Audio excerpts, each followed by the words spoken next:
Welcome back. This is Rudy Knapp, and this is Legacy Build Your Kingdom. I am back. I'm going to try to do a quick podcast today, basically going back to the concept of how we left off. We talked a lot about macro versus micro in the last podcast.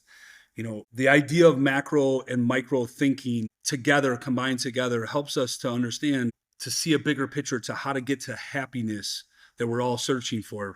So when we do this outlook at this macro goal setting, look for the big picture.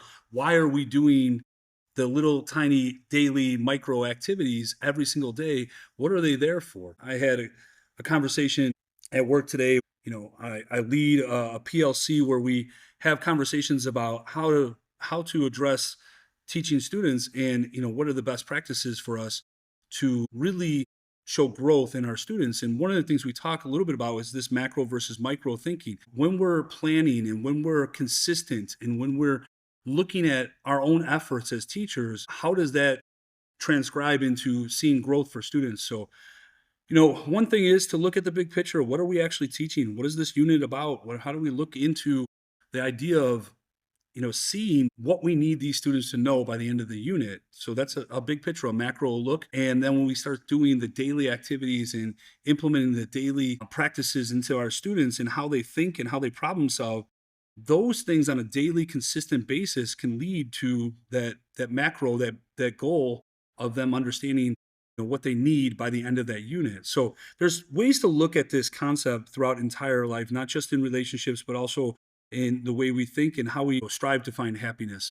So I think this way. I think that we always should look for a big picture first and then look for these smaller things to help us get to that big picture. But that being said, it ultimately leads back to a lot of things. It leads back to, in order to find happiness or to talk about happiness, what is happiness?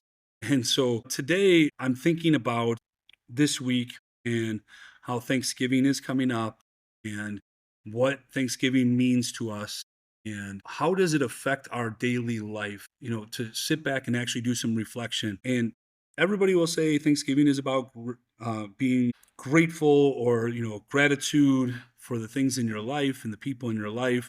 And, yes, huge part of it, really important. But I mean, what does that really mean to us as well? So I want to talk about this word love. I've had some conversations with my kids. I've had some conversations throughout life where we discuss the word love. And to me, I believe it's such a complex word. And I think you hear I love you and everybody hears I love you. And, we listen to the words and we talk about how it's a feeling, and we get into this idea of what love is, but what is it really? And so when I say Thanksgiving and I see Thanksgiving, I think of the word love. I think of how you feel inside, and I think of an idea of what love means for you. Does it mean happiness? Will it always be happiness? Does love mean that you are going to be happy?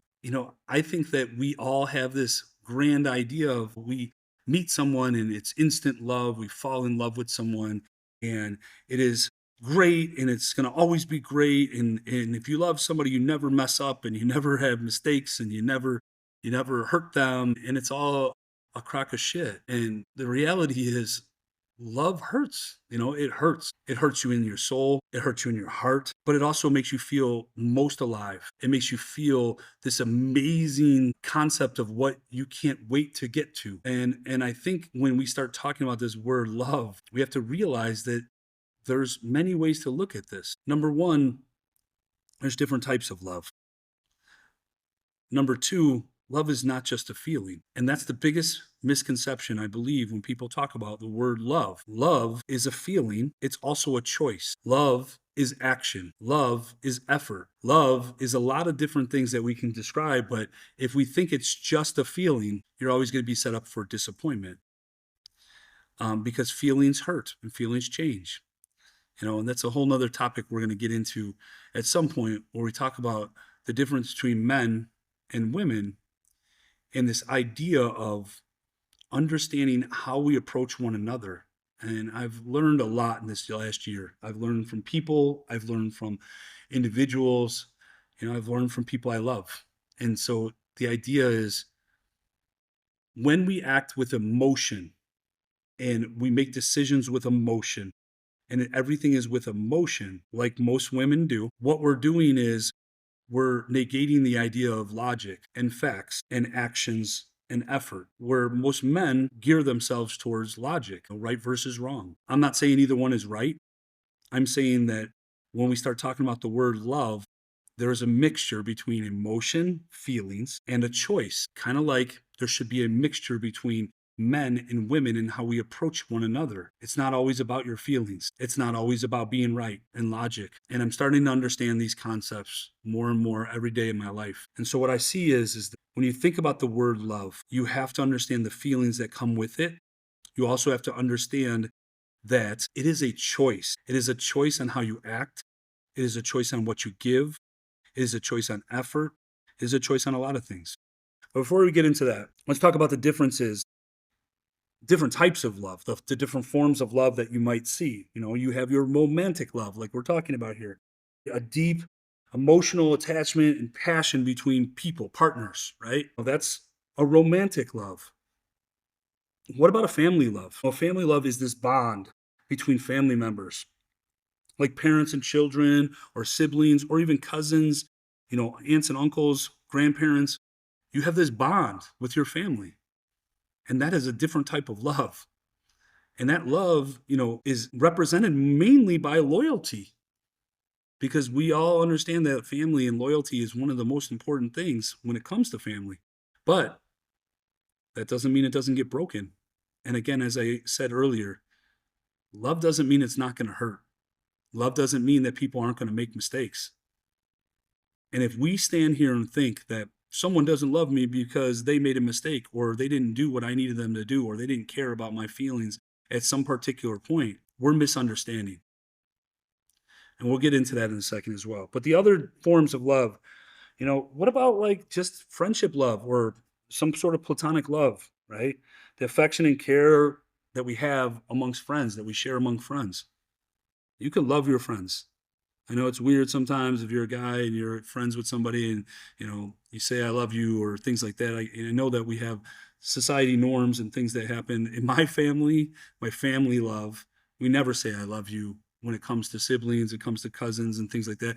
I've seen it more and more happen in the recent 5-10 years, kind of breaking the rules that we have put in place with, like, we don't say it, but everybody knows it. I 100% love my cousins, my family, my siblings. We don't say it very often, but they do sometimes. And it's a little different now. In the old days, we didn't. Parents never say I love you to us. And it's just the family we grew up in, but we knew it. How do we know it? Maybe we don't hear the words with the feelings that come with that, but we also see the actions now, and the actions and showing up for one another and being there by their side, and helping one another when families are going through crisis. Today I posted something about my son's fundraiser for wrestling, and right away, handful of my cousins right away donated. I mean, I never expect that at all, and it's amazing. Amazing that they'll jump to help. So when we start talking about this word love with family, you know everybody has their own situation with their family.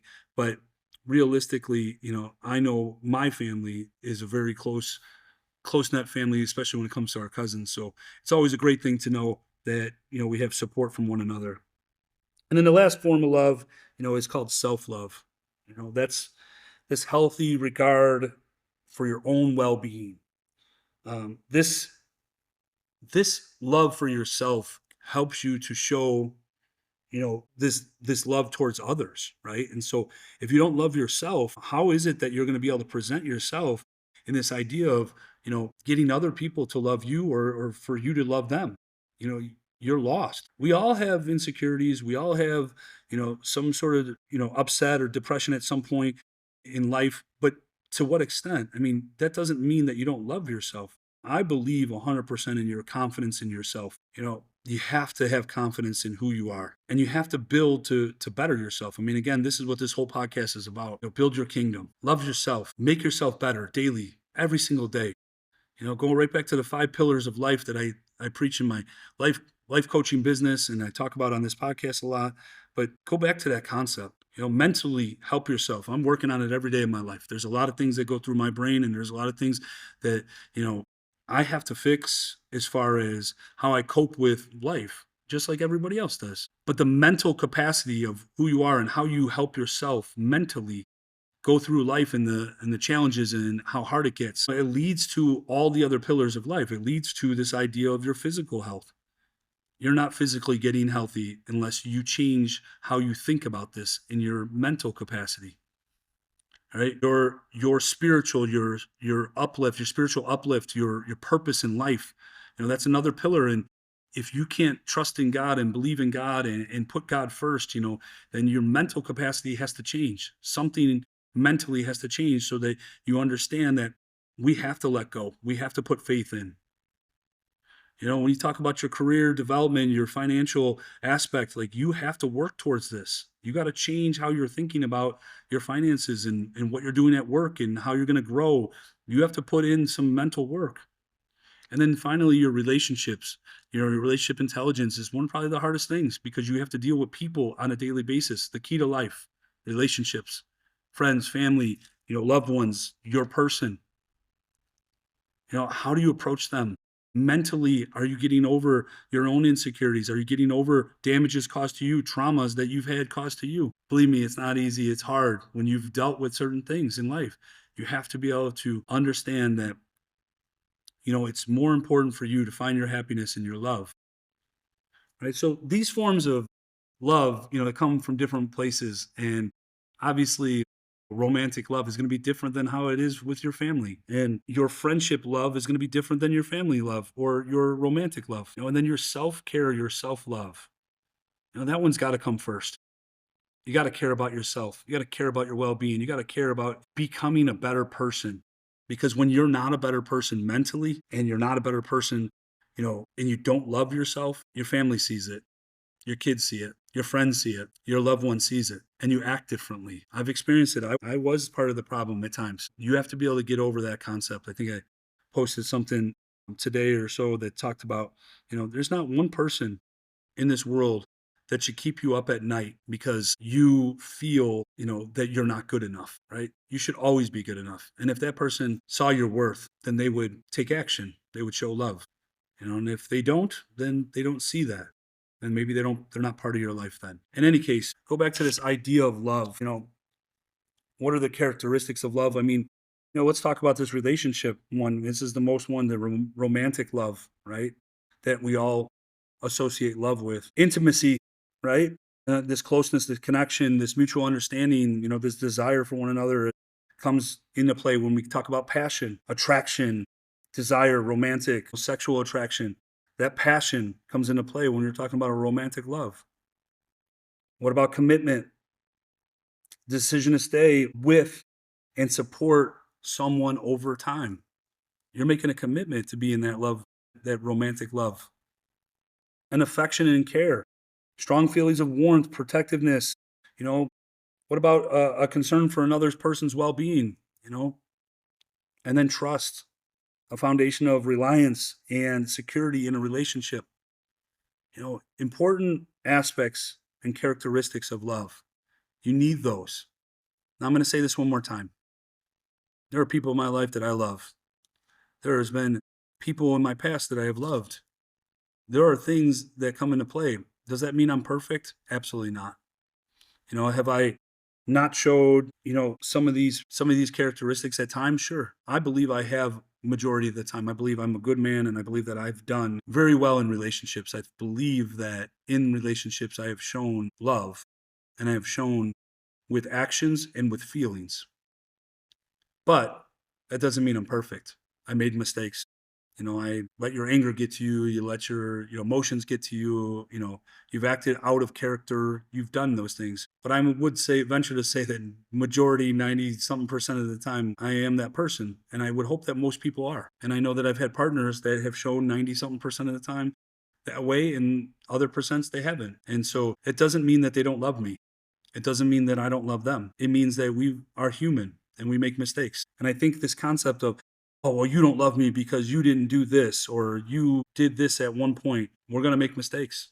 Now, if it's a constant, continuous mistake over and over and over and over and over again, and you can't seem to understand how they can continue to do that, maybe it's your time to remove yourself. Maybe there's other issues in that relationship. I still believe that certain people will love you. And I believe that you have to look at it in an aspect of not so much gearing on individual things that have happened, but also looking at a broad, bigger version of macro, as we will, of the idea of what has happened in this relationship. Reflect over and what were you trying to do and what are the goals, you know?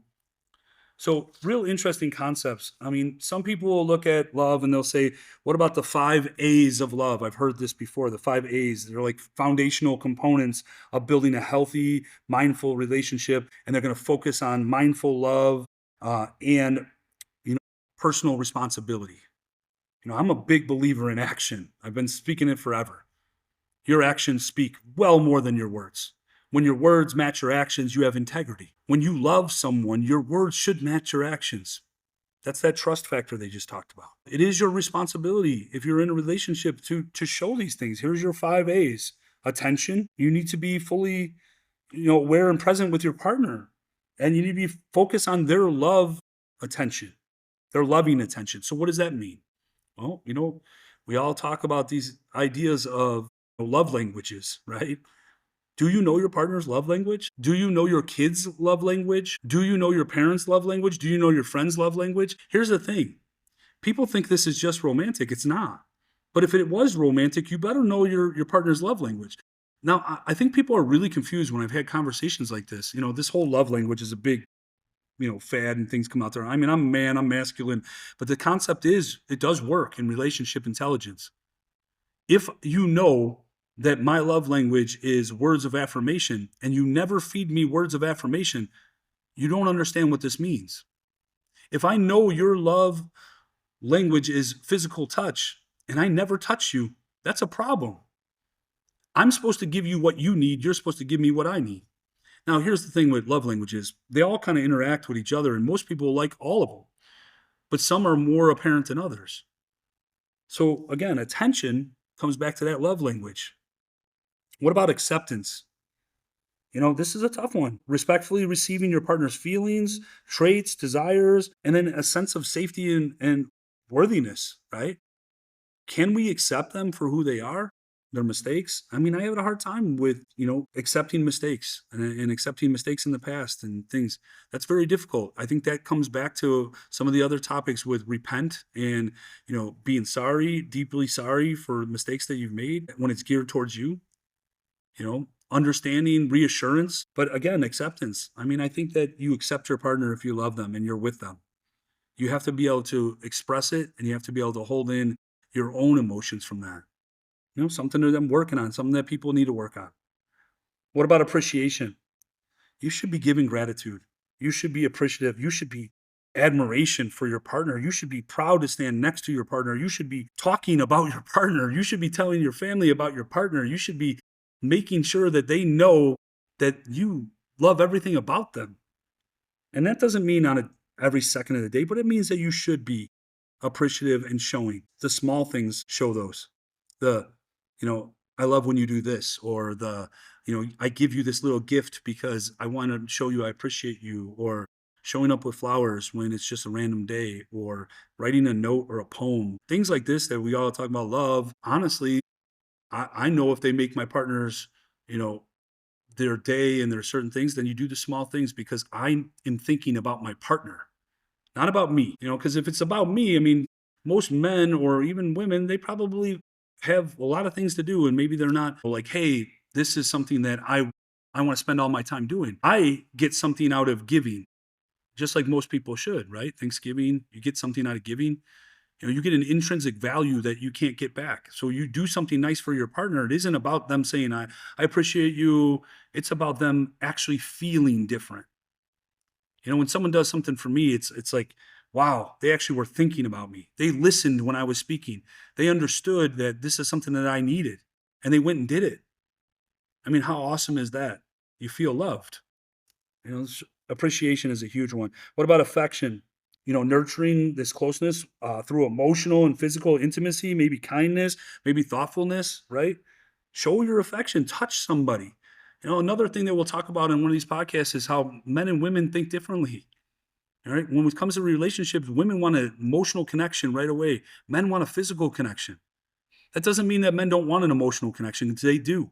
Men receive emotional connections through physical. That means touch my hand.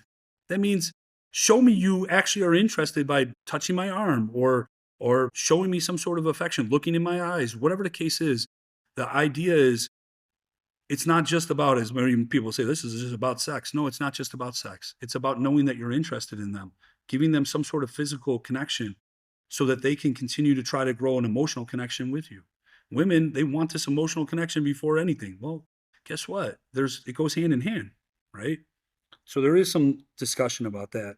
Um, and then there's allowing, growing yourself and your partner the freedom to be with who you are, including the full range of your emotions and individuality. Okay, so allowing them to be who they are. I heard this before. I've heard people tell me, "Well, you want me to be someone different?" No, I want you to be respectful. There's a difference. Be who you are. I fell in love with who you are. This is who you are. We know that. We know that you're that person that's gonna, you know, act a fool on the dance floor. That's who you are. You're that person that, you know, has to tell a story for 25 minutes. Okay, that's who you are, right? You have to accept your partner for who they are, but you also have to understand that there still are some things that you need from your partner. So there is a balance in there as well. Doesn't mean change who you are. It means have some respect for your partner. So those are the 5 A's, the 5 A's of love. I mean, that's interesting topic. When we start talking about this word love, I think the idea of love as a choice suggests that while initial attraction might feel involuntary, right? Like this sustaining a deep, committed relationship is a conscious decision. This involves daily actions like choosing to see the good in your partner, working through difficulties, and continuously investing in the relationship, making it a commitment rather than just a feeling. You know, you have to find a balance. The balance has to be a combination of both. This is a feeling. This desire you. I desire your company. I desire you're talking to me. I desire, you being next to me, your physical touch. I desire you. But I'm also making a choice to give you my time, my effort. I'm making a choice to do the 5 A's of love, attention, acceptance, appreciation, affection, allowing. I can't say this enough. It really kind of breaks down to one thing: effort. I call it endless effort. I believe in life, when you have a person, when you have a love, a romantic love, there is an endless effort that has taken place. There isn't, oh, I've done enough, or I did this for you, you didn't do this for me. There is no 50-50 in relationships. There is days in which you're going to give, and there's days where you're having a rough day and they have to give. There is a balance in there. Many people will tell you about it. We'll go through it, but the idea is this: endless effort. You're my partner. I see you're struggling. I'm going to do things for you. I'm going to make your day better. I'm going to have a conversation with you. I'm going to send you flowers. I'm going to show up. I'm going to just rub your back. I don't care what it is. I'm going to do that thing for you because you're my love. You're my partner. This is my way of expressing love. Effort, endless effort. And that takes two people, because if one person's giving endless effort and one is not, it doesn't work. And endless effort is making sure you understand that, like, you don't give up when it's hard. You don't quit. You don't give into. You have to give into those 5 things and understand that sometimes your feelings come second. They're not going to come first always. Your partners come first before you. I'm 100% believer in that. My partner's feelings and needs and what they desire comes before me, because I'm the one that's fulfilled when you're fulfilled. I'm the one that feels better about myself when you feel great about yourself. Now, let's not get that misunderstood. If you screw over your partner, you mess up, you make mistakes, you do things that hurt them deeply, now it's on you. Now you have to take a different approach. Now you have to be sorry. Now you have to repent. Now you have to get back that person's trust, and you have to get back to the concept of saying, hey, you know what? Show me that love again that you once did, that endless effort. Show me that. I'm going to give to you. I messed up. I'm going to give in to you. I'm going to give you forever if it takes forever. But I'm also going to need that back from you at some point. And that's where it gets tricky, because people can't wait, or they can't give in, or they can't do what is needed. It's a personal choice. Love is a choice. You choose to love somebody. You choose to be with somebody. You choose to try and work through, and you choose those things. And mentally, you have to be stable enough to say, this is where I belong. No one can tell you that. That feeling you have, that thought process in your brain, no one can tell you where you belong except for you. And that's a struggle for a lot of people. So just going back to this concept of love is a choice, I mean, as a friendship, love is a choice there. You choose to love your friends. You choose to give that effort towards them, endless effort. You choose to show up. If you're a friend that never calls them, but they call you only, are you really giving the effort? Your kids, your family, you choose to give an effort towards your kids, building a relationship. You choose to have conversations. You choose to talk about love. You choose to show them love in whatever way it is. Some people is different than others. Moms show love with empathy and show love, with, this concept of having conversations and hugging and, whatever the case is. Men, dads show love a little bit differently. We're going to prepare you for life. We're going to show you that you need to work through hard things. We're going to make you self-dependent. We're showing you love that way. We want you to be better than us. Because if my kids are not better than I am, I failed. I failed at life. I failed at parenting. And they will. They already are. So I think when we start talking about endless effort, this very big conversation, family, are you showing up for your family? Are you there for them? Are you giving them the effort? Are you always going to be there for them if they need you? Same concept, endless effort. Well, something to think about. I think as we continue to go forward in this podcast, we have to start looking at the idea of understanding happiness is the key to all of it. What makes you happy? You know yourself. Where do you belong? Who do you belong with? What makes you happy? Did you go through a bad patch with somebody? Sure. Have you had awful things happen in life? Sure. You and your friend get in a fight, an argument, you guys fought forever, yeah, it's disrespectful. We get it. Both of you probably had an issue, whatever the case is. But if you truly love one another, then you work it out. You figure it out. You only know in your heart where you belong. And you know what you need to do. Endless effort. You need to figure it out because otherwise you're going to be miserable and you're going to pass up on opportunity and you're going to have to find something that helps you to deal with an idea of the mistakes that you've made. So you start looking at this concept of love. And I really hope that people start using this to guide them to finding their happiness.